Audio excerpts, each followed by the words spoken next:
तो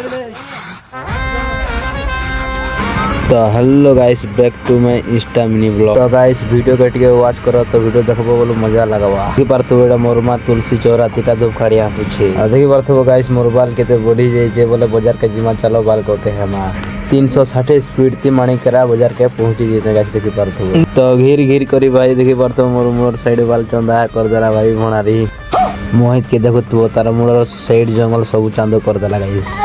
मुई वर्तमान जेन जगह ठिया उठा हला भणारी सेंटर गाइस माने समस्ते सब पागल काजे घर ऊपर जगह सब ठिया उठी जन देखि पारथबो। ई मोर पछ के जेन घर देखो छ गाइस देखि पारथबो एटा जेनटा हला मासी बोली तो घर के पूरा साफ क्लीन करवार छै गाइस। कहला नहीं है गाइस काम करी कर देखाले तो देखि पारथबो एटा सब काम करबा लागि जाई छु।